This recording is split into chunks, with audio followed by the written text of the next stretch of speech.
வனப்பகுதியில் நவீன வசதிகளுடன் கண்காணிப்பு பணியை அதிகரிக்க வேண்டும் என்று தமிழக அரசின் வன ஆலோசகர் முத்துச்செழியன் தெரிவித்துள்ளார். புதிய தலைமுறைக்கு அவர் அளித்த பிரத்யேக பேட்டியில் வனக்காவலர்கள் எண்ணிக்கையை அதிகரிக்க வேண்டும் என்றும் தெரிவித்தார்.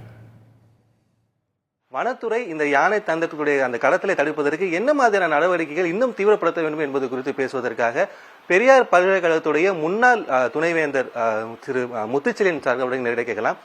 சார் வணக்கம் சார். யானைகள் தொடர்ச்சியா தந்தத்துக்காக வேட்டையாடப்படுறதை தடுக்கிறதுக்கு வனத்துறை இன்னும் என்ன மாதிரியான நடவடிக்கைகள் தீவிரப்படுத்தணும்? பொருளாதார ரீதியாக தந்தத்திற்கு அதிக விலை இருக்கிற காரணத்தினாலே யானைகள் தற்போது கொல்லப்பட்டு வருகின்றன. அதெல்லாம் நம்ம பார்த்து கொண்டிருக்கிறோம். இதற்கு தமிழக அரசும் சரி, இந்திய அரசாங்கமும் சரி, இதற்கென்று தனியாக பல சட்டங்கள் இருந்தாலும் 1981 இந்த யானைகளுக்கென்று இந்த தந்தத்தை வேட்டையாடுவதற்குரிய ஒரு குறிப்பிட்ட சட்டம் ஒன்று அமலாக்கப்பட்டிருக்கின்றது. அந்த சட்டம் பெயரளவில் இருந்தாலும் அதை துரிதப்படுத்துவதற்கும் அதை வேகப்படுத்துவதற்கும் தமிழக அரசு வனத்துறை அதுக்கு குறிப்பாக அந்த விலங்குகள் அந்த நல வாரியத்தில் இருந்து அதற்கு ஊக்கப்படுத்த வேண்டும், அதை அதிகப்படுத்த வேண்டும் என்பது போன்ற ஆர்வலர்களுடைய ஒரு முயற்சியாக நான் கருதுகின்றோம். அது மட்டுமல்லாமல் இந்த சட்டத்திற்கு அடுத்து மத்திய அரசாங்கத்தில் பயோடைவர்சிட்டி ஆக்ட் என்று சொல்வார்கள். பயோடைவர்சிட்டி ஆக்டும் கொண்டு வந்திருக்கின்றார்கள்.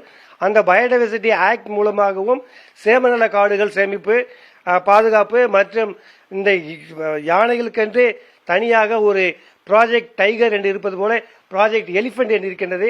அந்த சட்டத்தின் மூலமாகவும் அந்த திட்டத்தின் மூலமாகவும் நாம் தமிழக அரசு அதை செயல்படுத்துவதற்கு முன்னேற்பாடு செய்ய வேண்டும் என்று நான் கேட்டுக்கொள்கின்றேன்.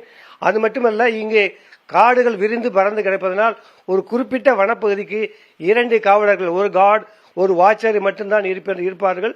அவர்களுடைய எண்ணிக்கையை அதிகரித்து அதை கண்காணிப்பதற்கு, அந்த தந்தத்தை கடத்துவதற்கும் தந்தத்தைக்காக அந்த யானைகளை கொல்லப்படுவதும் நாம் தடுக்க வேண்டும் என்றால் அந்த காவலர்களுடைய எண்ணிக்கையை அதிகரிக்கப்பட வேண்டும் என்பது போன்ற அவர்களுடைய விருப்பம்.